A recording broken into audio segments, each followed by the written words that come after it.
So డాక్టర్లకి ఎంత ఇంతకు ముందు ఇంపార్టెంట్. అయితే సార్ మనం స్పోర్ట్స్ పర్సన్స్ బాగా ఎక్కువగా ఆడుతూ ఉంటారు కాబట్టి, జంప్ చేస్తూ ఉంటారు కాబట్టి, సో మనం అనుకున్నట్టుగానే లోపల ఉన్నటువంటి ఈ పదార్థాలు ఏవైతే ఉన్నాయో మెనిస్కస్ ఇవన్నీ కూడా డ్యామేజ్ అయ్యే అవకాశం కొంతవరకు ఉంటదని అనుకోవచ్చు. అలాగే ఒబేసిటీ వల్ల సో బరువు ఎక్కువ పడుతుంది కాబట్టి దానివల్ల కూడా వస్తుందని. ఆ 2 కాకుండా కూడా చాలా మంది మోకాళ్ళ నొప్పులతో సఫర్ అవుతున్నారు. ఏం రీజన్స్ ఉంటాయి ఇప్పుడు ఇంకా? స్పోర్ట్స్‌లో ఇంజ్యూరీస్ అవుతాయి. హ్మ్. సో, స్పోర్ట్స్‌లో ఇంజ్యూరీ అయినప్పుడు ఏ స్ట్రక్చర్ డ్యామేజ్ అయింది, ఏ స్ట్రక్చర్ వల్ల ఇంజ్యూరీ వల్ల నొప్పొస్తుందని కనుక్కోవాలా. సో, అది డిఫరెంట్ ఎంటిటీ. ఒబేసిటీ అంటే ఏంటి? బరువు ఎక్కువ పడడం వల్ల ఆ 2 బోన్స్ మధ్యలో ఉన్న సాఫ్ట్ టిష్యూస్ తొందరగా అరిగిపోతాయి. అందరిలో అరగవు. కొంతమందిలో అరుగుతాయి. అది డిఫరెంట్ ఇష్యూ. ఈ 2 కాకుండా ఓ పేషెంట్ మోకాలు నొప్పితో వచ్చినప్పుడు, "బాబు నీకు దెబ్బ తగిలిందా?" "తగలలేదు." "నువ్వు స్పోర్ట్స్ ఆడవు. నువ్వు లావుగా లేవు." అన్న పేషెంట్స్‌లో జనరల్‌గా మోకాలు నొప్పి రావడానికి గల కారణం అరుగుదల. అరుగుదల వయస్సు రీత్యా.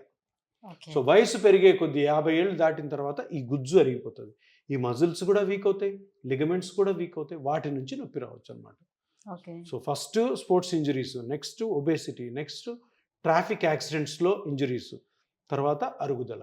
సో, సో చిన్న ఇప్పుడు వయసు నుంచి పెద్ద వయసు వరకు.